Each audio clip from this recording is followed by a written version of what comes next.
Welcome back to The Real Edit. I'm Amy. And I'm Aimee. And we're here with your weekly dose of content creation, building a business, and trying to stay sane while doing it. It's a safe space where we share a glimpse into our lives, part pep talk, part therapy, and just enough oversharing to keep it interesting. Wherever this episode finds you, we're so glad you're here. You're right on time, so let's catch up. Okay, welcome to episode 8 of the Real Edit podcast. We have got a super handy episode today that kind of links back to what we spoke about last week, which was all about Q4 and boundaries and how to protect yourself and set yourself up for the best success during this busy period. So today is going to be a pretty snappy, informative episode because we love a ramble over here, but we've promised ourselves we're not going to do that today. Yeah. But before we kick off, as always, should we do a little weekly update? Yeah. Do you want to go first? Yeah. What have I done? Oh my God. I put my Christmas tree up this week. Yeah, I saw that on your story. Have you decorated it? Last week, I manifested a Christmas brief because the day after, one came in and my Christmas tree was down in the living room. Matt was like, okay, once that's done and approved, that's going straight back upstairs. Is it gone? But not yet because I'm waiting to see if there's any revisions first because I'm not putting it back up to get it back down again.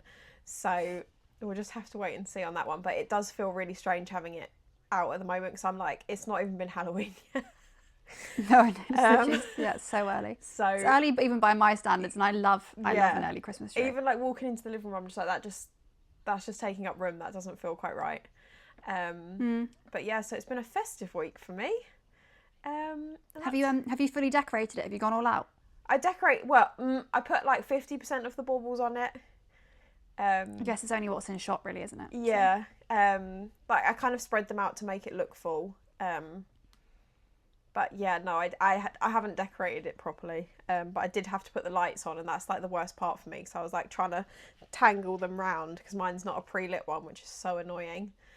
Yeah, that is one thing I regret not doing is buying a pre-lit. Yeah. Because it is such faff, like unravelling all the it's horrible. Yeah. So yeah, that's been pretty much me, to be honest. I've just been filming, putting the tree up, walking the dog. Also, you should tell the story of what happened today. We nearly didn't make it to this podcast episode. This was nearly a solo episode, me by myself. Yeah. Aimee, tell us what you've been battling today. You are lucky I am here. Let me just say that because before this podcast, I went to walk the dog because if you watch this podcast, you know I have a pug and she likes to snore in the background, which I don't know if you can... She's there. You can see her snoring away behind me. It's funny because Luna's head is out of her bed at the moment. So it's in the sun and she's like... Oh, they're both fast in the asleep. sunshine. So they're both just snoozing. Yeah, so I was walking back in a rush to get back to sit down and film the podcast face to face with a hornet.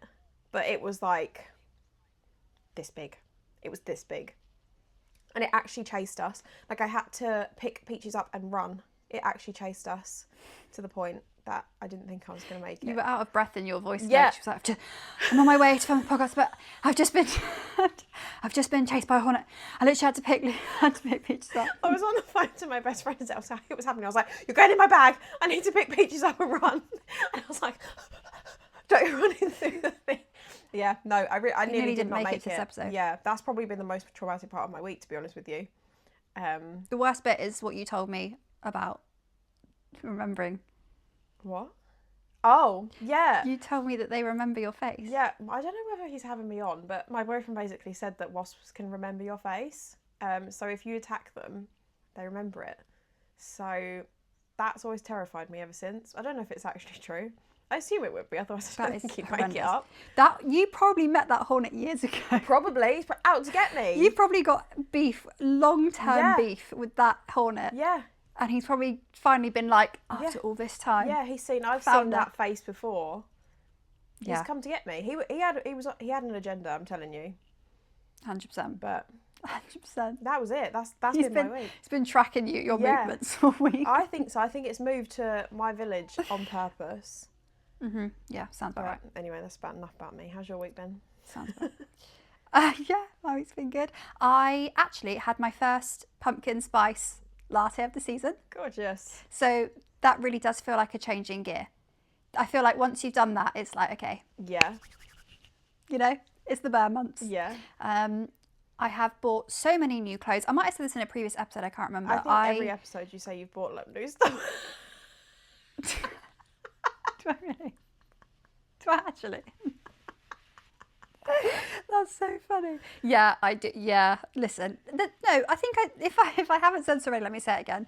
None of my clothes fit me anymore. You know, it's really exciting when you lose weight, and you know you feel really good. But like, I don't have anything. It's actually ridiculous. And you know you think you do because someone will be like, "Hey, let's go for dinner here," and you think, "Yeah, great. I'll wear that nice top and that." No, that nice top is now like it's falling down. It doesn't look good anymore. You look like you're wearing a bin bag. So I have had to spend. Yeah.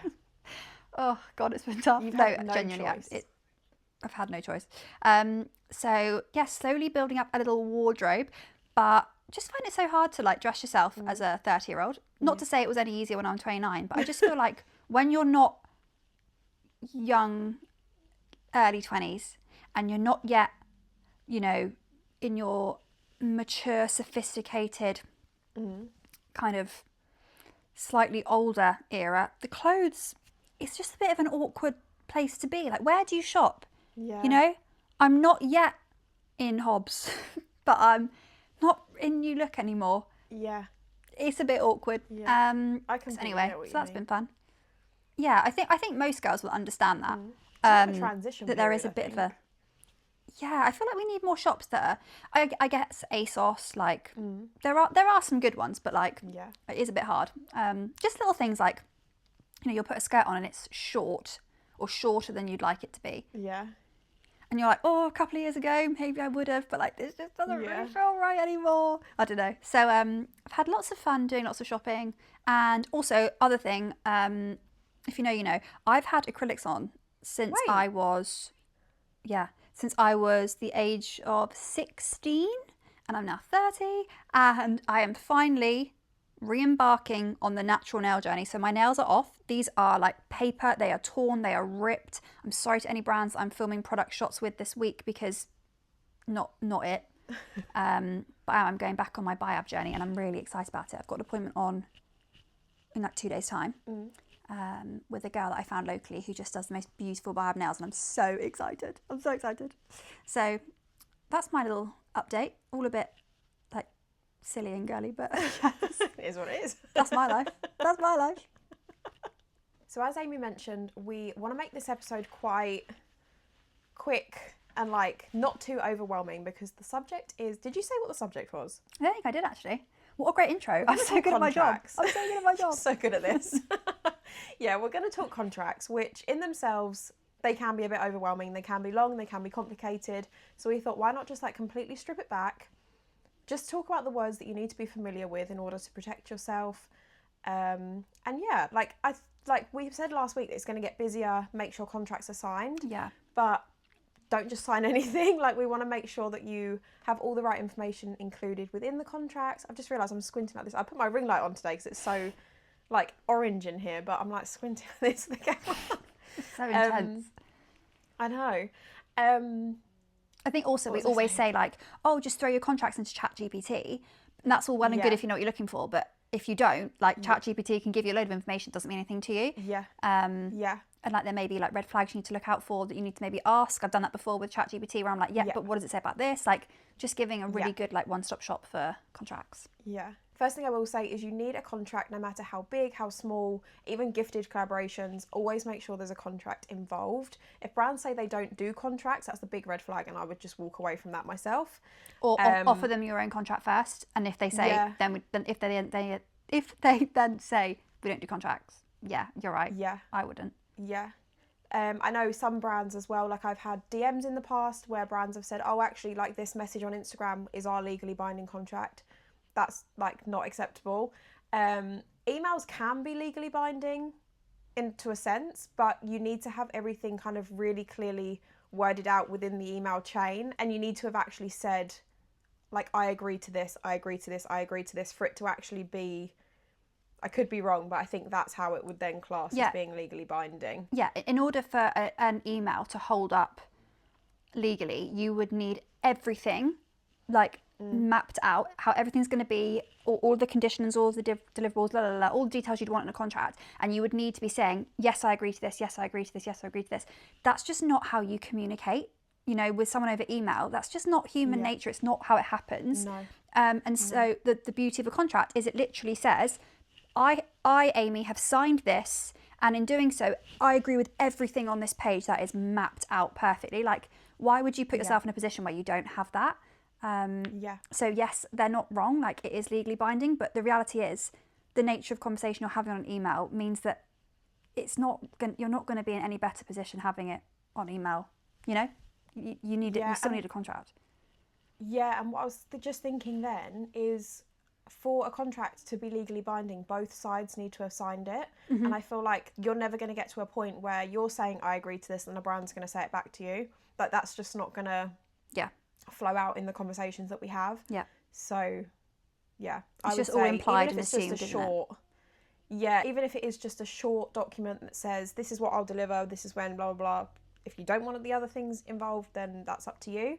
But as long as both sides have signed it, that's then legally binding. So the other thing I would shout out at this point is, if you haven't yet got your own contract and you want one, I personally bought mine off Etsy, which I know is a little bit rogue. It was a long time ago. And then I ran it through ChatGPT and basically said, amend it if you need to. So I've now kind of got one that I've kind of tinkered with a little bit so that I'm comfortable. And sometimes, you know, you'll go back and, you know, you'll learn something new and realise something wasn't in there or whatever. But for the most part, I just bought a pre-populated contract off of Etsy from a really well-reviewed creator and then kind of ran it through ChatGPT and did it by myself. So it's really not that difficult. But definitely have one in your arsenal so that if they say we don't have one, you can say, let me make your life so much easier. Here's one I made earlier. And then if they say, oh, no, thank you, that's basically them being like, we don't really want to be held to account for anything. Do you know what I mean? And that is just, for me, a big enough red flag to say, then I'm not going to, you know, work. I'm not going to work with you. Yeah, and sometimes I actually prefer to send my contracts, and at least I know that everything's in there. 100%. Yeah, 100%. Because I did the same as you. I bought from Etsy. But I didn't know about ChatGPT at the time because it was like 3 years ago. So I asked a lawyer just to scan over it, and they were like, yeah, it's fine. So I would, like, there were a couple of things, like you say, like, just tweak it so it like protects you and whatever. Yeah. But yeah, I'd actually recommend that too. Yeah, it's so handy that you had someone like that. Okay, so first things first, when it comes to your contract, you want to make sure that the entirety of what it is that you're being tasked to do as a creator has been detailed in the contract. That is to say, what is the scope of work? What are you being paid to create? So how many videos, how many hooks, how many photographs, you know, what actually are you doing for the brand? You also want to look at, you know, what ratios are you being asked to provide them in? Is it just a single ratio? Is it 9:16 vertical, horizontal? Are you actually having to provide them in 3 different ratios? Let's call it 9:16 portrait, 9:16 landscape, and a 4:5. That's quite a common kind of situation. That's a little bit of extra work. Make sure it's listed in there. Make sure it's actually been bottomed out over email before you even get to the contract stage. Really important that little details like that are in the contract. Like we said last week, Q4, you are not going to have time to then be going through emails back and forth. Can we get this in this ratio? Oh, sorry, we've got... Nope. We need it all bottomed out before we get to the contract stage, and then we want to make sure it's listed in the contract when we do get it through. In terms of amends, revision, what does that look like? What deadlines are we going to be held accountable to? And for the brand as well, what deadlines are they committing to? You know, let's say feedback will be provided within 48 hours. Great, we need to know exactly where we stand with that so we can push back if any of those kind of conditions aren't met. As I said last week, and as you said last week, we have not got time to be faffing about, so we need to know where we stand. How much are we being paid for the project? That's really important. And how are they paying us? That is to say, you know, what currency has it been paid in? How is it being paid? Let's make sure that it's by bank transfer if that's how we want it to be paid, and not, you know, by PayPal, where you then end up maybe paying a fee, for example. And is the number correct? Let's make sure we've got that in there as well. Basically, everything you're being tasked with as a creator, as a freelance creator, and what they're going to pay you in return for that. You're also going to want to make sure that if you've agreed to buy the product yourself, for example, and that maybe they'll then pay you back, or if they've agreed they're going to ship you the product, that's detailed in the contract, so that you're already really crystal clear on what every party is kind of doing and what they've agreed and committed to do.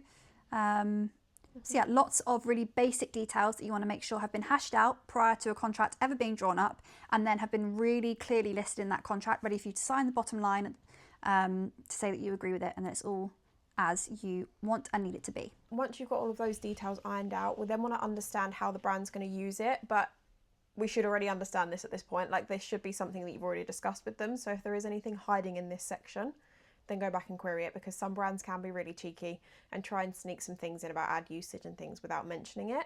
I've had that happen to me a few times. Also, they might just be using a standard contract that they've used on other creators have agreed something, and they've just forgotten to amend that bit that maybe you didn't agree to, or you know, I think these things happen. Yeah, and when I say about how they're using it, we want to know, is it organic only? Is it for paid ads? How long are they going to be using it for? Is it going to be global? Is it just going to be local to the country you're in? Can they edit it? Can they repurpose it? Can they AI it? Can they whitelist it from your account? Can, like, Spark ads, extended usage, anything to do with that kind of thing needs to be ironed out within usage rights and how they're licensing. Something that I find is snuck into contracts / accidentally left in is use on a website and the term evergreen. So the idea that the video can be put on the website and left there infinitely, that is, it's up to you how comfortable you feel, or if you want to charge for that. I would always charge extra for that. If you're going to use my video asset on your website forevermore, I would like to see some money for that, please. So just one to look out for. Is that not the same as having it on their social pages organically? Yeah, but I agreed to that. And often I didn't agree to, we're going to put it on our website. Website isn't a social page, I wouldn't say. That's my take on it anyway. Yeah. I don't think I've actually ever had anyone mention website in their contracts. Maybe that's why I haven't. I've had some really interesting website conversations. I've had a brand take my picture and say, "Can we put this on our website?" I said, "Absolutely. Feel free." I didn't even charge them for it at the time. They then took the picture, they put it on the website, it's still there now. I'm wearing something of theirs in that picture. I'm also wearing something that isn't theirs. And the other thing is actually, it's a Primark something. So the other half of the outfit is Primark, and they've tagged it as their own version of it, which is like 60 quid. That is not what I'm wearing in the picture. In fact, I think it's probably more. It's an expensive brand. Anyway, so cheeky.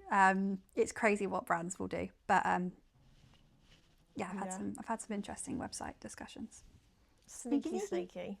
Another thing to keep your eye out for is exclusivity. That's one thing that pops up quite a lot. Can you work with other brands? Are you limiting yourself so you can't work with other, for example, skincare brands for 6 months? Are you going to lose out on money elsewhere? Because if so, that needs to kind of be accounted for.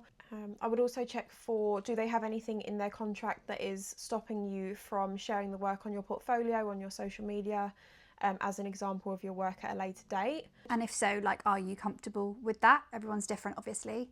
But as self-employed content creators, examples of our work is one of the main ways we can showcase our skills as a creator and therefore generate more business for ourselves. So if they are, if that is part of their standard contract, are you comfortable with that? I personally am not.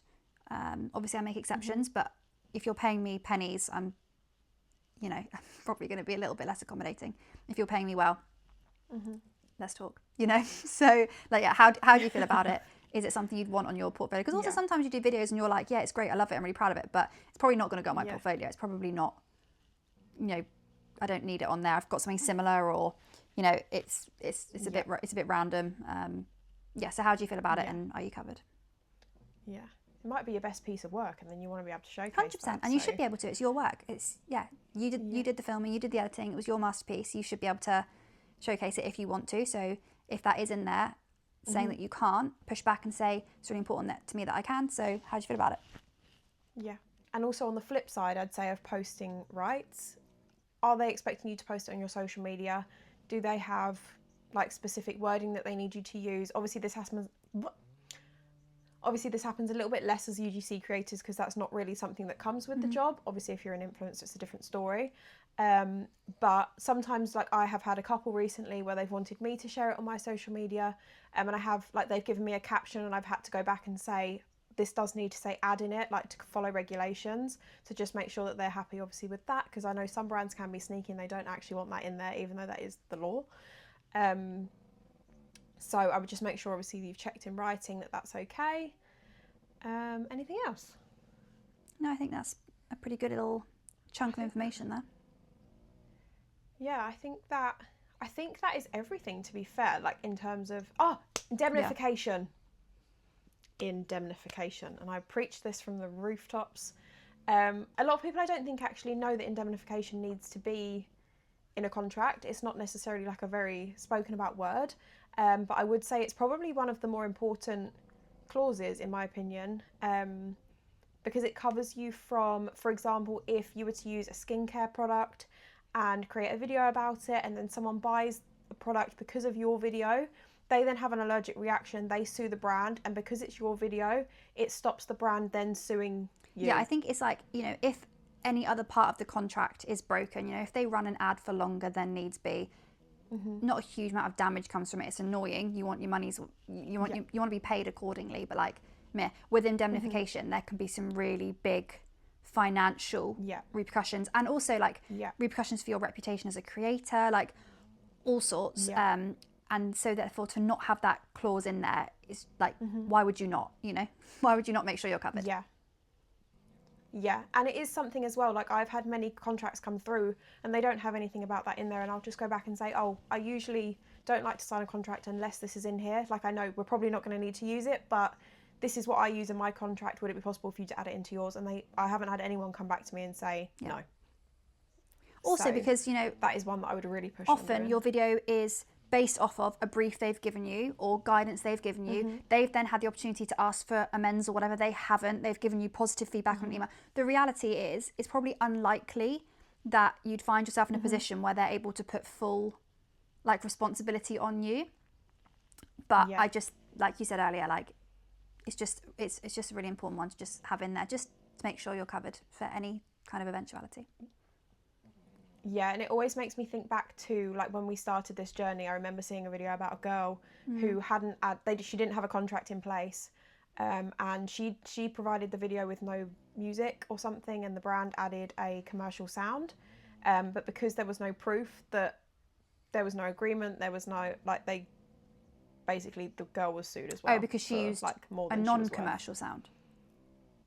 She didn't use a sound. She didn't put anything. But they on there. added a non-commercial sound. Is that what you're saying? Yeah, sorry, a non-commercial sound, not a commercial one. And obviously the person that owned that sound heard it. It was obviously quite a big brand. I can't remember the fine details of it, but that's scared me ever since. So What a crappy brand, like, you know? I know. Also, to not know that you can't do that in the first place, and then to put I just think that's horrendous. But I feel like my parents always said to me, it's on the news because it's unusual, which I don't think holds up so much anymore. Yeah. But I think when it comes to things like that, you know, you hear about it because it's a big topic of conversation because it doesn't happen that often, but it's so important to just make sure you're covered. So I think that is everything that should be within the contracts. I don't think we've missed anything. It's definitely the key bits, isn't it? The bits that jump out to us. Yeah. If anything's in the contract that you're unsure about, push back, ask for clarity, question things. People that understand contracts, I think, are taken a little bit more seriously by brands sometimes. So it's not a bad thing to ask questions about it. It's actually showing that you've read what they've sent you. And that you know what you're doing. And I think it just holds everyone to a higher standard, which should just set you up for a much more successful collaboration. I think it's a really positive thing that everyone is doing their jobs and knows they're doing their jobs and is holding to each other to account. I think it's really positive. Yeah. It's just daunting when you don't understand the big words, right? Like, that's the bottom line of it. Yeah. Apologies if anyone can hear Peaches. Amy's just told me that she's really loud on her microphone and she's even further away than you are. So hopefully she's not snoring too loudly. The final thing I would say is contracts are meant to be a positive thing. They're all about fairness. They're there to protect you and the brand. They're not a negative thing. And it is your legal signature at the end of the day. You want to make sure that you are very happy with what you're putting it on. You don't want to just sign anything. Hopefully that episode was really helpful. I know that contracts can be, or we know that contracts can be really quite daunting, and hopefully talking about it like this makes it a little bit less scary, and also built on quite nicely from what we were speaking about last week in terms of how important it is during the busy Q4 season to have your contracts containing everything they should have, and basically making your life much easier by having everything ironed out and on paper nice and quickly during a collaboration. Following on from last week's conversation, again, we spoke a lot about boundaries and setting boundaries for yourself and protecting yourself. And so in the spirit of doing just that, we will be taking a little bit of a break from the podcast whilst we both throw ourselves headfirst into Q4, Christmas trees and all. Yeah. We will be back. We'll be back most likely in 2026 when the Q4 craziness has died down. So this will be the last episode for a little while. As always, we really hope you enjoyed this episode and took a little nugget of information away from it, even if it was just one point that you didn't know about having in a contract. We wish you all the best getting through the busy Q4 that is ahead. And as always, Love you, bye.